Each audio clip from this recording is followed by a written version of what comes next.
evening and welcome everyone to the Victorian Engineering and IT Graduate Career Expo Job Interview Masterclass. My name is Jess and joining me tonight we have John. He is the Talent Acquisition Manager at one of Australia's most iconic brands. This brand is obviously renowned for one of Australia's most famous products, Vegemite. Welcome, John. Thank you so much for joining us. Thanks for having me. Pleasure to be here.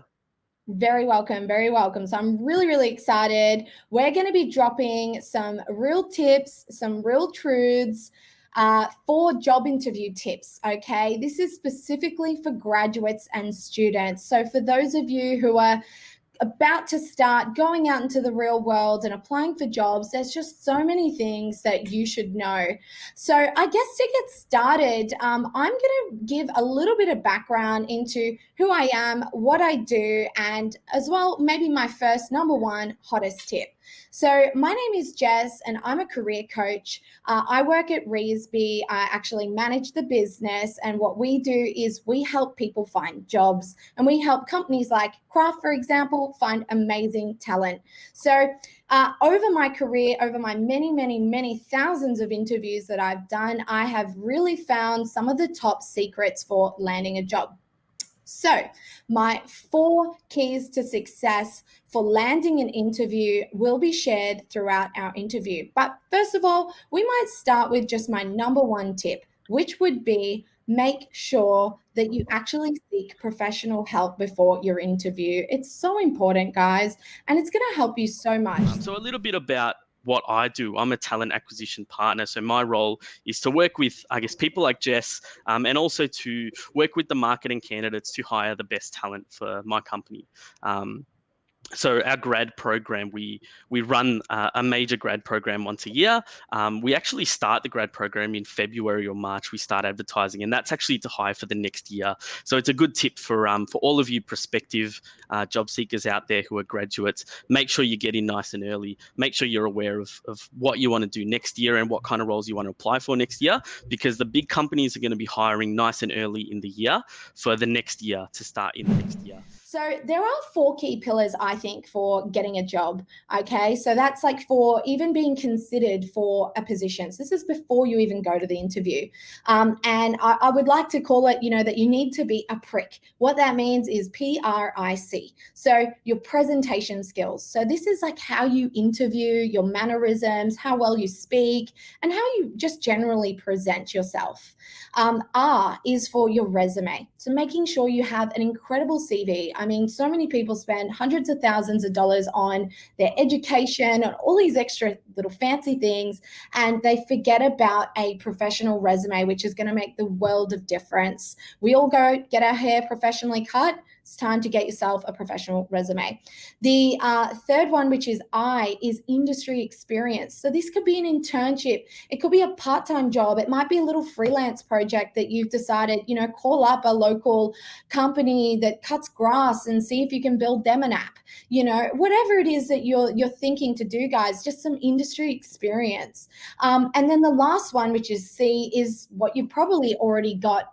I can safely say all of you probably have it, which is your certifications and qualifications. This is anything relevant to your particular field that makes sure you can get the job, whether it's a license or some sort of specific certificate that you will need.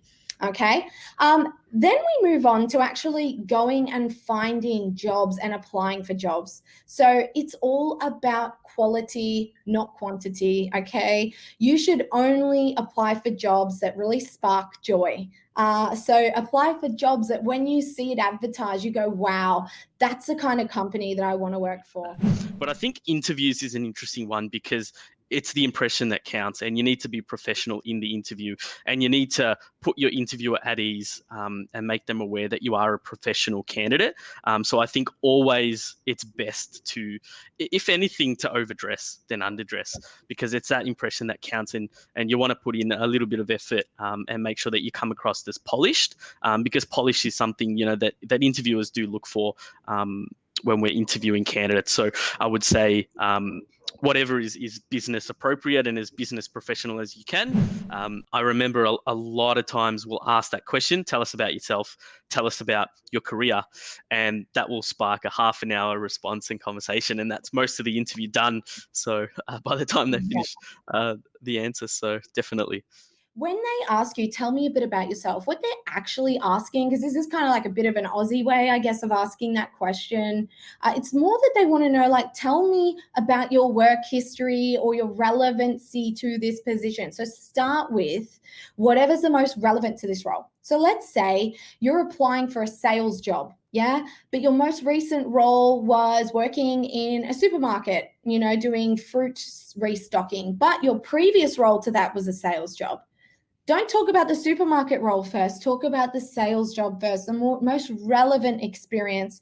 And if you don't have the actual industry experience, first of all, you should go get it. But like some sort of volunteer thing, I'm sure you can. We do have internship programs if you're really struggling.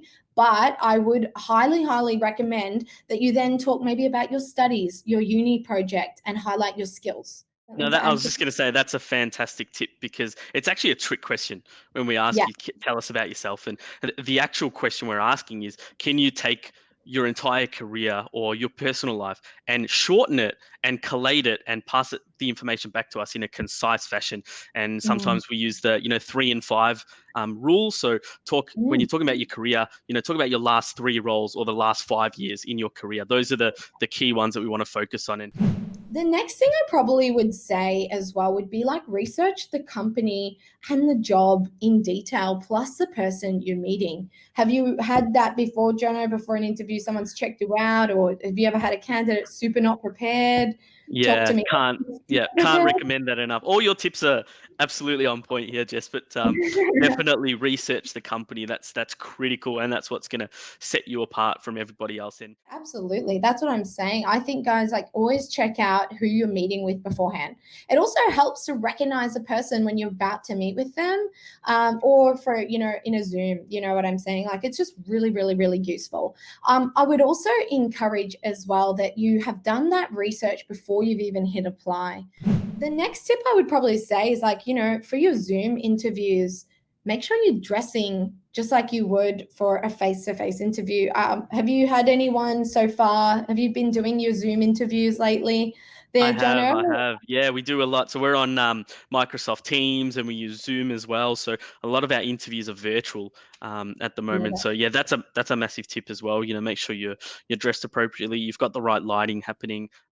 You should be dressing just like you would for an interview, and go to the neatest, nicest part of your house, not with your dirty clothing hanging up in the background. Okay, guys, I know some of you might be in shared accommodation, so please just try to find a nice quiet spot that you can log into and have a clear wall behind you as best you can. Of course, the only reason I say this is because you just don't want any distractions, right? That's just easy. Then they can focus on you. That's very, very, very important. Now, what would you say to someone when they're kind of doing the sort of top 3 weaknesses? That one is usually kind of a hard one. I find that the students always say to us they struggle with. What would be your recommendations? Yeah, that is a question that we ask as well, and again, that's a little bit of a trick question as well. We're not trying to find the holes in your experience or anything like that. I think the key there is to show us that you're aware. So the first one is self-awareness, that you're aware of the things that you need to work on, and the second one is the progress and your action plan around that. So make sure when you tell us, this is an area that I'm working on, and this is what I'm doing to improve it. And if you answer the question like that, that's a good way to answer it. Another thing that I think, Jono, I don't know if you've got candidates that tend to be like this, but make sure that you actually are engaged in the community. Yeah, get out and do other things, be involved in meetups. Right? I think that's, something that companies these days look for, if I'm not mistaken. Be involved in those groups and connect with people. This will help you build your network, don't you think? Yeah, definitely. We do look for those things, and we do want to find out about the individual and their passions, even outside of work. And I think the trend that a lot of the bigger companies and even the smaller companies are heading towards is that kind of environmental awareness, community approach, charity work, corporate social responsibility. Those are things that are on the agenda for every company, and going to continue to be so for the next 5 to 10 years. And so to demonstrate that you have those passions outside of work is also important as well. Yeah, look, I agree. I think, yeah, you should definitely ask questions at the end of an interview. It's an opportunity for you, and there's a lot of things that we don't tell you that the job description doesn't tell you. And from doing your research on the company, if you're really passionate about that job and you're keen on the role, you should have a lot of questions to ask, whether or not it's role related, or talk about the culture. Ask them what the team structure is like if they haven't already talked to you about that. Ask them about what the development opportunities for yourself are. I mean, what kind of trainings does the company run? What kind of charities does the company work with? Ask them about their social responsibility and what they're doing for the community. Yeah, anything really. Another question I think that a lot of people, when they ask, they sometimes get wrong, would be like your salary range. This is a tough one, don't you think? Yeah, when the young It people, is for sure. It's it's this is it's it's a tricky one. Yeah, this is it's a conversation that needs to happen. That conversation is more of a HR recruitment conversation as opposed to talking about that to the hiring manager. My recommendation would be there's a time and place for that conversation. However, it's important at the end of the day, especially if you're supporting a family as well. I think one tip from me is you can do your own research. There's a lot of content out there on the internet. There's salary surveys from recruitment agencies. You can talk to experts like yourself, Jess, who have the industry knowledge of what the market salaries are, so that you can educate yourself. So, what if you experienced a toxic environment in a previous position? How do you spin that into a positive experience for an interview question as to why you left? Well, to be honest, from my perspective, I think Jono might have a different answer for this, to be honest. I have a feeling. But for me, I would just try to not address it. You don't want to be bringing up anything negative. You never want to say anything bad against the other company, because either way, it's kind of like you just say it wasn't the right place for me.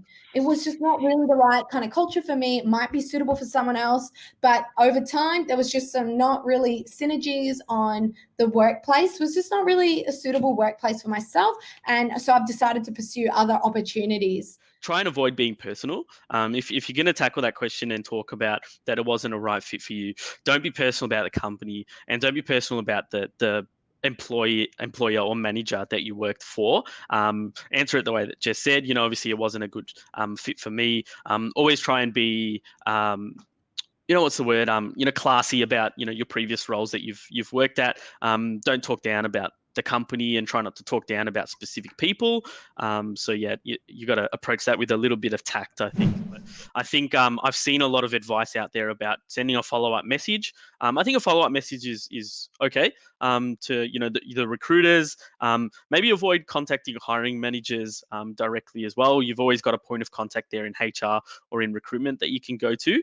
I think don't be aggressive with it. Don't multiple times a day. It's not the right way to do things, but you're just checking in if there's an update. I think most of the time people are going to be receptive to that. If you're going to drop them a note, just following up, has there been any feedback? I'm keen to understand. That's all language that's great. It's not going to offend us or catch companies off guard if it's like, I demand to know an update, and why haven't I heard back, kind of thing. Yeah, might not be the best language. People, just remember, in corporate world, a week is that is not very long. So remember that. There's the internship programs are open right now. So apply. It's reesby.com.au/internship. Upload your resume. And if you do want to apply and talk with Jono, I'm sure I'll pass over those questions to him. So hop over to Kraft, get your resume in. Maybe before you do that, get it looked at. We do have professional CV services. But thank you so much. I hope that you guys have learned something from this free session. Tune in for more. This has been part of the Digital Innovation Festival. State Government of Victoria were the sponsor for this event, and we also have Kraft Heinz. Thank you so much. And tune in to our next session. Thank you, everybody, and thank you, Jono. Thanks, guys. Thanks, Jess. Thanks, Reesby, and good luck to everyone out there as well.